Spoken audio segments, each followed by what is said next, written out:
Woohoo! Welcome back to Big Herb the Nerd, as today we have another tactic video as we look at our build of the Tiki Taka style tactic. This tactic is on the Steam Workshop, and I have run a series with it, a 2-season series with Manchester City, where we look to recreate and get Tiki Taka style winning in FM18. That series will be linked above if you want to go and check out the Let's Play. But today we're here to go through the tactics. So we'll go through a bit around the philosophy of Tiki Taka, how we've set it up, the actual tactic itself in Football Manager, the team instructions, the player instructions, the actual roles, who we brought in to work it with ourselves, and then we take a look at the season and some of the goals that were scored using Tiki Taka style.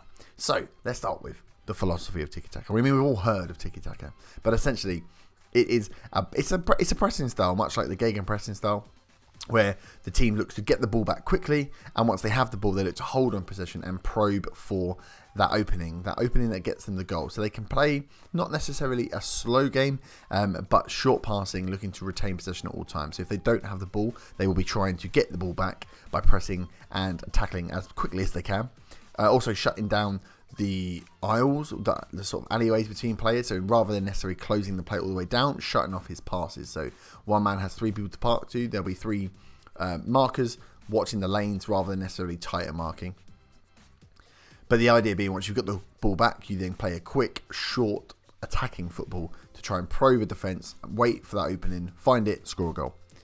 So this has obviously been made very famous by Pep when he was at Barcelona, and they had the play to do it. They still play that style now, don't they? But it's not as prolific as it was once. It's changed its way slightly. But we will be looking to build that style within Football Manager of short passing, probing, attacking, and also getting that ball back as quick as possible. So if we look at our tactic that we built a 4-2-3-1. It seems to be my favourite formation in FM18 at the moment, because we always have very good attacking midfielders, especially at the top level. Very good players that play along this line here. So it makes it very difficult not to play with wingers. But we lined up with a sweeper keeper in goal. So the idea being that any balls that, essentially the goalie can come out and be a 5th member of defence to play out of defence. We then had 2 fullbacks on attack. These guys looking to get forward and add to the play whenever possible, using the overlap to get around the outside of the wingers and provide some width and throw some balls in. We then had 2 ball playing defenders in the middle, again looking to play out from the goalie, play into these midfield 2 or out wide if possible, so having good ball playing defenders. When we got into the middle 2 players, we had an advanced playmaker on support and a deep line playmaker on defend. Normally a faux pas to have 2 playmakers. We've actually got 3. But when you want to play short attacking football where they're making good decisions, short passes, everybody needs to be a playmaker. So we made everybody a playmaker. Essentially, we had 3 guys in here as playmakers, switch these roles around when necessary, but you had advanced playmaker getting forward to help and make a 5 up top, a deep line playmaker just to support the defence if necessary, but also had the ability to spray balls where he could, where there was the opportunity to do so. And then the front 4, we went for inside forward on the left, a winger or inside forward on the right, on support, so they weren't too far forward, with a centre forward and, a complete forward, and advanced playmaker on attack through the middle. We did play first season with this role on support and the outside guys on attack. You can change it up depending on who you play and what players you have. Obviously, player-wise, we brought in Dybala, so he fit in there perfectly. If we look at the team instructions, we played on attacking. We played on attacking most of the time. We didn't really stray from attacking. Very fluid again, higher tempo, fairly wide. Didn't push it. We could have pushed it maybe slightly wider. Played higher up the pitch as high as we could to really push into the opposition's half, keep the ball in their half so we could close down quickly and get it back. Closing down on more. We had tighter marking on as well. Get stuck in. I like get stuck in. It's just a good what's it called? Good team instruction to have this year. We also had play out of the defence. We had shorter passing and retain possession on, so we weren't making passes that we weren't going to keep the ball on. Had roam from positions on, dribble less, work the ball into the box and look for overlap. So on attacking, we had guys not necessarily running with the ball, playing short passes, playing those short triangles, roaming from position. So if they were out wide, they could play short triangles, make their way into the middle, make their way round, depending on where the play was required. It also helps with roam if they're going to probe for a hole in the defence, that they're constantly moving left and right, trying to find where the gap is rather than sticking to a necessarily position. We had then looked for the overlap on to get those fullbacks forward and around the outside, and then work the ball into the box. So everyone was just trying to get the ball into the box, get in there themselves, and get the goals. In terms of player instructions, we had the goalie on. We had the goalkeeper on distribute to centre backs, so he kept it himself. The centre backs on close down less again, so they didn't get too sucked into the closing down. That they, as a two, they kind of patrolled and became the defence. Well, with the sweeper keeper, they were like the rock at the back. Everyone else kind of did what they want. They tried to stay in as much as possible.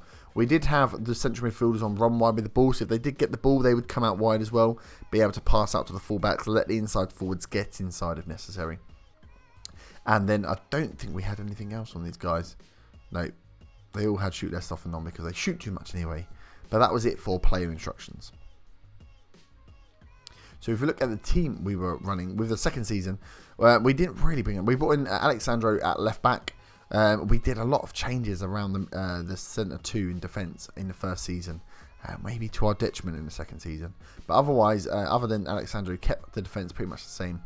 We brought in Sergio Roberto from Barcelona as a backup, essentially, in the first instance. And then he ended up making the first team appearance. We got rid of Fernandinho and a couple of the other guys as we just looked to increase the quality slightly. De Bruyne, obviously amazing player, played in this role here first season in the AMC role. Then we dropped him back to central midfield for the second season. We brought in Paulo Dybala just because I wanted to play with him. He was so good last year. We thought we'd get him in. He'll work well with Aguero. And then we had as our front kind of guys, we had Gabriel Jesus, Aguero, Sterling. We also had Alexis Sanchez, who we got in the second season. And then we've got Leroy Sané, who's dropping, and Silva, who must have been injured at the end of the season. He was. Silva, who used to drop in as well. First season, Silva was on fire. Second season, Sterling absolutely bossed it and became just a mainstay. He was almost the first name on the team sheet. Aguero always scores goals. You can see 27 goals. Gabriel Jesus wasn't far behind. Dybala again not far behind. And Sterling even closer still. So we got a lot of goals out of these front four. Sergio Aguero was a bit... It wasn't that consistent necessarily. Didn't always step up for the big games. But we got a lot of goals and a lot of good play out of these guys. So if we have a look, first season in Premier League, we actually came third. We came third by 1 point. 79 points was the winning score tally from Chelsea and joint with Arsenal. We came in at 78. It was all within our own hands and we threw it away in that first season just from inconsistency really. But we came back, we started poorly and had to make our way back. Second season, we did win. We won with a couple games to go. Won by 4 points in the end ahead of Man United. 27 wins, 100 goals scored for. So you can get some goals with this formation. Only 42 against. First season, only managed 74 goals. We definitely got our scoring boots on in the second season. And bringing in Dybala definitely helped with that. If we have a look at the schedule. So the first season, see, it was a bit of a mixed bag to start with. And then we hit our streak. Started winning games. We got unlucky in a lot. We got knocked out of the quarterfinal of the EFL Cup. Knocked out of the FA Cup fourth round by Fleetwood. That was a particular low point. And then knocked out of the Champions League semi-final by Atletico Madrid by 1 goal. 1 away goal. Which is very annoying. But we got some good goals in there. So we got some big scoring games. Not as many as the gegenpressing tactic. But we definitely got on a streak of winning games. Second season, when we kind of got it under our belt, had a much better start, went off and did a much better job of getting those points and those. Did a much better job of getting those goals and being more consistent in the early part of the season, which definitely helped. It was our early September form, this form here, that got us through to the Premier League title, and we were 10 points clear at one point before we started dropping points, like here. Stupidly against West Brom. But we had a good season against 5 goals here against Huddersfield, 3-1 against Arsenal, 5-0 against Zenit, 4-0 against Middlesbrough. Some of these obviously not great teams, but getting the goals where necessary. We've got 7-3 against Tottenham. That's a particularly good game. And I may show you some goals from that game later. But yeah, towards the end of the season, we started getting the big goals, but it was then very flip-flop. We were getting 7-5 win against Arsenal and then a 4-2 loss to Everton. Just couldn't keep the consistency there. And we did, unfortunately, finish the series with a loss in the Champions League final to Juventus, 2-1. Just, guys, didn't step up, didn't play, which was very frustrating. Frustrating way to finish.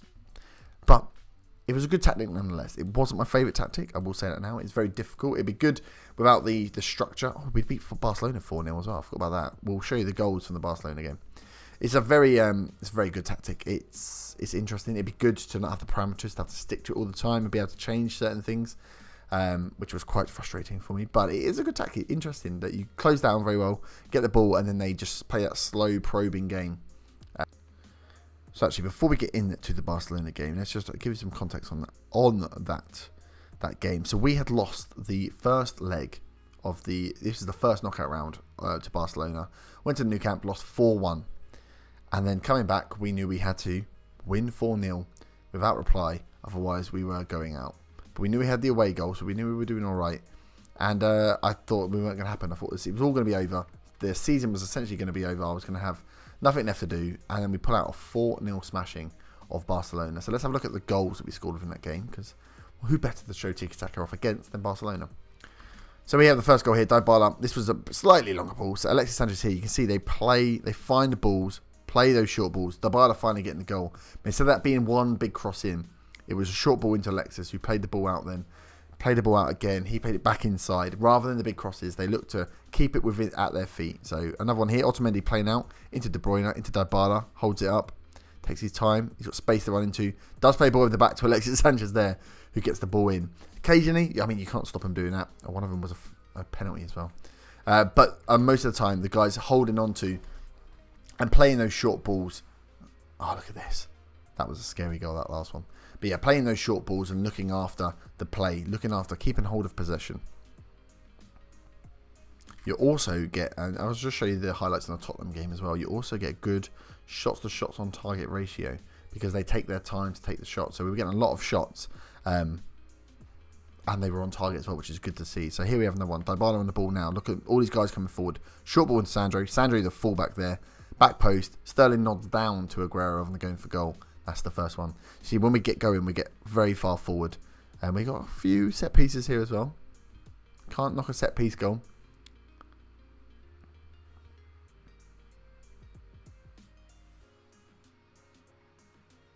So here we go. Dybala again into Aguero. Aguero looks to hold it up. Lays it back to Dybala. Dybala goes up to Sterling. See these short passes into Aguero.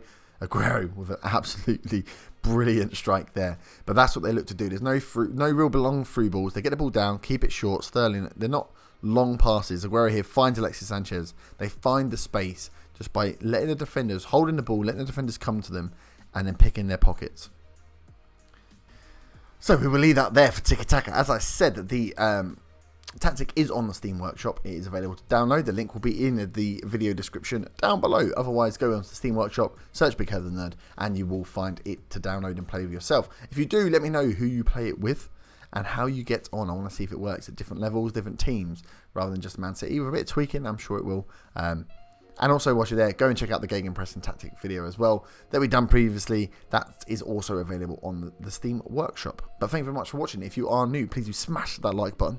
Show me that you like the video. Subscribe if you are new, and I shall see you next time for some more tactic videos in FM18. Thank you very much. I shall see you next time. Bye-bye.